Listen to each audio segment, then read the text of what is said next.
Hello students, welcome back to your physics class. I hope you all are fit and fine. In the previous video, you have learnt about different ways of expressing time, that how we can express time in 12-hour clock and in 24-hour clock, and some numericals based on this. I hope you understood all those topics. Today we will start an activity that is left, which is related to time. The aim of the activity is to measure time using clock, watch and stopwatch, or how we can measure time by using these three devices. We can also do this activity to find out that out of these three devices, which can give the precise and accurate measurement of time. मतलब इन तीनों में से कौन सी device है जो हमें precise और accurate measurement दे सकती है टाइम की, उसके लिए भी हम ये एक्टिविटी कर सकते हैं. So to do this activity, we just need a clock, watch, stopwatch and jigsaw puzzles. So here is a procedure. We will choose 6 persons and we will give clock, watch and stopwatch to the first 3 persons and the jigsaw puzzles to the other 3 persons one by one. हम ये 3 devices दे देंगे पहले 3 persons को, और उसके बाद हम बाकी के 3 persons को ये jigsaw puzzles दे देंगे सॉल्व करने के लिए. In place of jigsaw puzzles, we can also assign any other work to the persons that can be completed in same time. मतलब हम कोई और काम भी दे सकते हैं persons को जो कि वो same time में complete कर सके. Here we will assume that these jigsaw puzzles will also be solved by these persons in the same time. मतलब जो persons हैं 3 persons हैं वो jigsaw puzzles में same time में solve करेंगे ताकि हम उसी same time को different devices के साथ measure कर सकें. So after that the 3 persons will measure the time using 3 devices.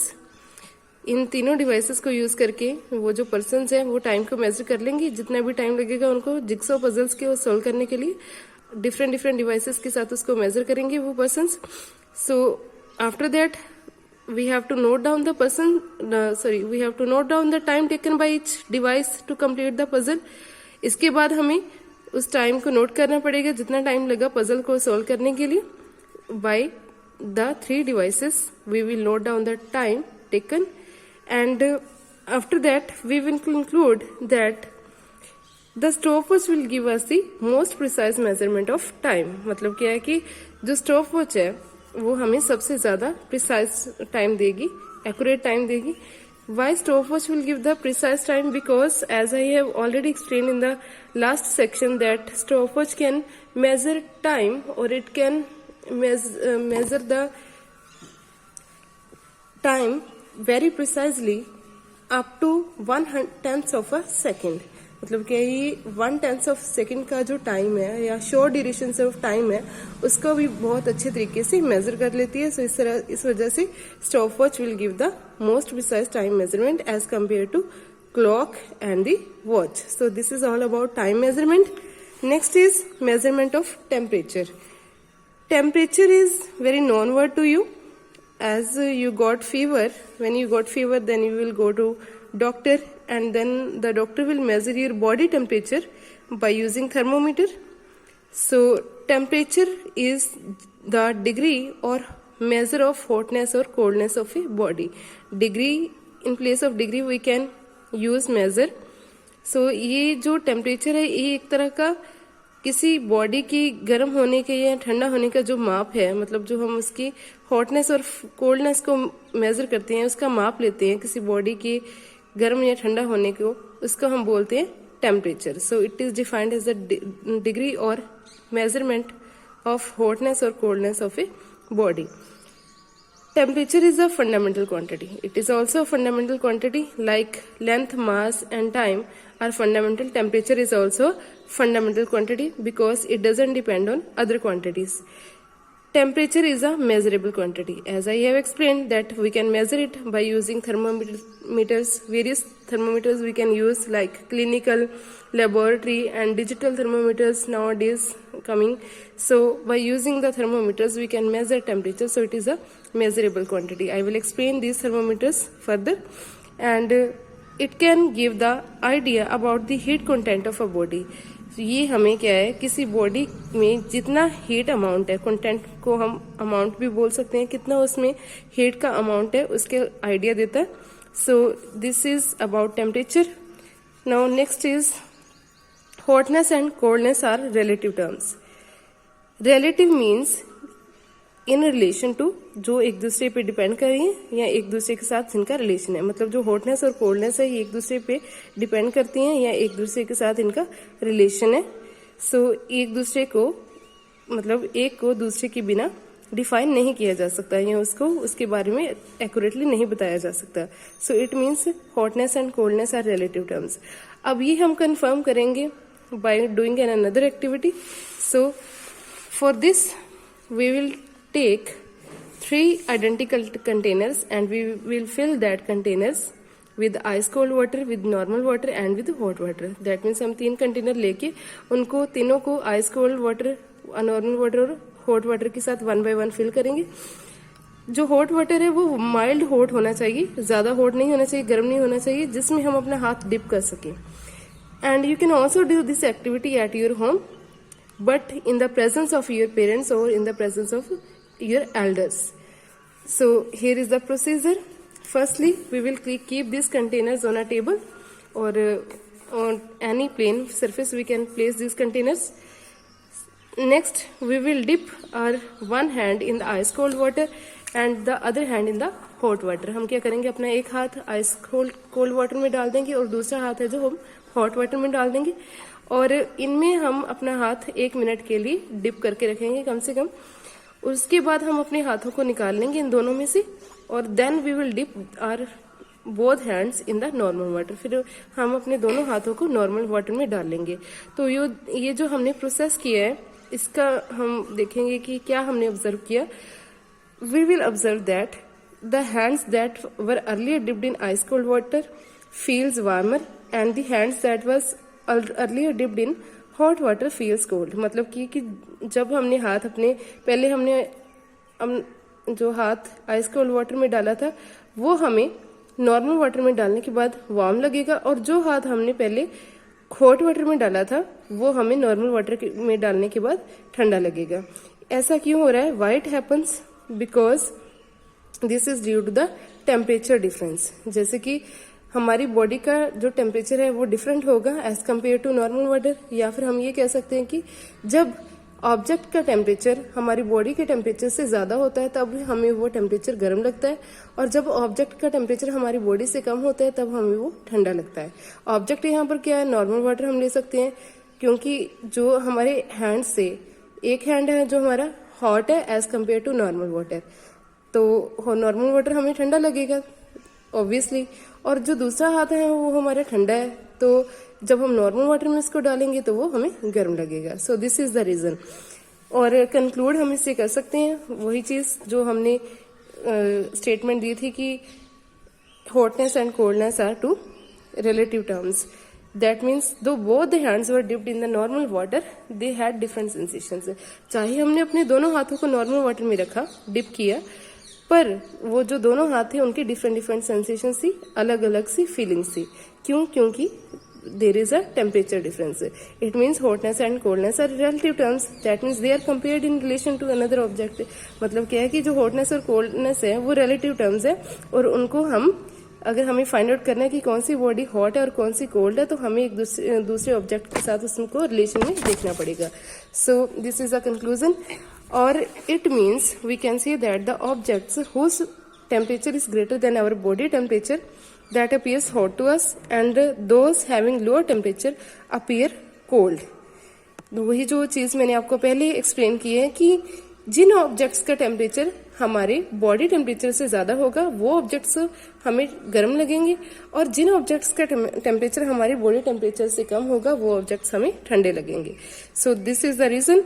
So we can say that hotness and coldness is measured in relation to another object. तो जो hotness और coldness है वो हम किसी दूसरे object के with respect to measure करेंगे. ऐसे नहीं है कि हम single as an isolated way में हम उसको बताएंगे कि hotness और coldness कि जो बॉडी का जो मेजर है हॉट और कोल्ड होने का, वो हम ऐसे नहीं बता सकते. So this is the way that we can predict the hotness and coldness of a body. So I hope you will understood this. Next is understand this. Next is temperature of a body depends on kinetic energy of the particles, or we can say temperature of a body is related to average kinetic energy of the particles. This is another statement regarding temperature. जो temperature है वो average kinetic energy है जो होती है particles की, वो इसके साथ रिलेशन में होता है या फिर उस पर डिपेंड करता है. अब ये जो काइनेटिक एनर्जी है, ये वर्ड आई थिंक आपने नहीं सुना होगा. Energy word you know that it is the capacity to do work और it is the capability to do work. मतलब काम करने के लिए की जो क्षमता होती है उसको हम बोलते हैं energy. So this is the energy. But what do you mean by kinetic? Kinetic means in motion. जब ऑब्जेक्ट्स मोशन में होते हैं, जब कोई ऑब्जेक्ट मूव करते हैं तो उसके पास काइनेटिक एनर्जी होती है. जैसे कि कोई ऑब्जेक्ट मूव कर रहा है, जैसे कार मूव कर रही है, तो उसके पास कौन सी एनर्जी होगी? Kinetic energy. जैसे हम अगर रनिंग करें तो हमारे पास कौन सी एनर्जी होगी? Kinetic energy. तो इसका मतलब ये है कि जो एनर्जी पार्टिकल्स के मोशन की वजह से होती है उस एनर्जी को हम बोलते हैं काइनेटिक एनर्जी. तो जो टेम्परेचर है किसी बॉडी का, it depends on kinetic energy of the average kinetic energy of the particles. कैसे? जैसे कि मैं आपको एक एग्जांपल दे सकती हूँ. जैसे आप एक कंटेनर में, ये कंटेनर है, इसमें आप वाटर ले रहे हो और इसको आप हीट अप कर रहे हो नीचे से. तो जब आप वाटर को हीट करोगे तो क्या होगा? जो वाटर की मॉलिक्यूल्स है, मॉलिक्यूल्स के बारे में सभी को पता होगा, एटम्स एंड मॉलिक्यूल्स के बारे में, जो राउंड राउंड ऐसे हम उनकी स्फेरिकल शेप लेते हैं. तो ये जो वाटर मॉलिक्यूल्स हैं ये क्या करेंगे? वाइब्रेट करेंगे, ऐसे हिलेंगे इस तरह से, ऐसे ये रैंडमली मूव करेंगे इस सरफेस, इस कंटेनर के अंदर. तो जब भी इस तरह से अपनी पोजीशन से हिलेंगे तो क्या होगा? They will randomly hit each other and they will start moving. वो मूव करना स्टार्ट करेंगे. That means they will come into motion. वो मोशन में आ जाएंगे. तो इसका मतलब क्या है कि जैसे जैसे हम उसको हिट करेंगे वैसे वैसे जो पार्टिकल्स है वो क्या करेंगे? मूव करना स्टार्ट हो जाएंगे, वो मोशन में आ जाएंगे. और जब मोशन में आएंगे तो वो एक दूसरे को हिट करेंगे. इस तरह से हीट एनर्जी प्रोड्यूस होगी इनमें. हीट एनर्जी तो ऑब्वियसली नीचे से भी मिल रही है उनको. तो इस वजह से जो लिक्विड है उसका टेम्परेचर क्या करेगा? राइज करेगा. तो इस वजह से हम कह सकते हैं कि जो टेम्परेचर है बॉडी का वो डिपेंड करता है kinetic energy of the particles पे. क्योंकि अब उनकी काइनेटिक एनर्जी इंक्रीज हो रही है तो इसका मतलब टेम्परेचर भी क्या होगा? उनका ज्यादा होगा. So we can say that more the kinetic energy of the particles of a body the higher will be its temperature. और वाइस वर्सा, उल्टा भी हम रिवर्स भी कह सकते हैं कि अगर टेम्परेचर हायर होगा then more will be the kinetic energy of the particles of a body. So this is the relation between kinetic energy and temperature of a body. Next is units for measuring time. The unit for measuring time, SI unit is Kelvin, and there are other two units also, degrees Celsius and Fahrenheit. These three are used in different fields. Like if we have to measure the room temperature, then we will write that temperature in degrees Celsius, and if we are measuring our body temperature, then we will write that temperature in Fahrenheit, and in other fields like in labs we will use this Kelvin. So these three are used in different fields. Kelvin is the SI units, and these three units are related to different scales. There are different scales related to these three units. First is Fahrenheit scale, next Celsius scale, and the other is Kelvin scale. Firstly, I want to tell you that these are discovered by different scientists, and these are named by on the name of the scientist. So Fahrenheit scale is derived from the name of Gabriel Fahrenheit. It is derived from Andreas Celsius, the name of Andreas Celsius, and Kelvin scale is derived from the Lord William Kelvin scale. These are the different scientists that discovered this Fahrenheit scale, Celsius scale, and Kelvin scale. So in relation to these units, these are the different scale. Different scales क्यों है यहाँ पर? जैसे कि हमने length, मास और time को पढ़ा है, वहां पर भी डिफरेंट डिफरेंट स्केल्स है. जैसे हम लेंथ मेजर करते हैं अप टू सेंटीमीटर्स, तो हमारे पास एक छोटा स्केल होता है कई स्केल ऐसे होते हैं जहाँ पर हमारे पास 15 सेंटीमीटर तक की रीडिंग दी होती है। उससे बड़े स्केल आते हैं उनमें 30 तक होता है, 30 सेंटीमीटर तक। पर अगर हमें उससे भी ज़्यादा लेंथ हमें मेजर करनी है तो हम मीटर्स लेते हैं, फिर नेक्स्ट वाले मीटर्स लेते हैं। तो मतलब क्या है कि हम एक स्केल से लेंथ्स को मेजर नहीं कर सकते, हमें डिफरेंट स्केल चाहिए अकॉर्डिंग टू दी मेजरमेंट। क्या अगर तो छोटी मेजरमेंट है तो छोटा स्केल चाहिए, अगर तो बड़ी मेजरमेंट है तो बड़ा स्केल चाहिए।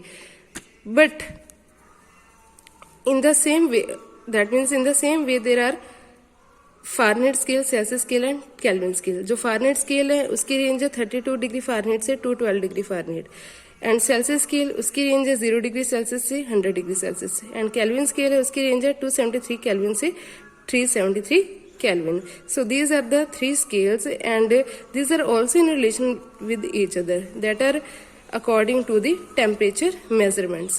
We will use these Fahrenheit scale, Celsius scale and Kelvin scale. I will further explain these scales in the next video. So I hope you will understand all these topics. Thank you.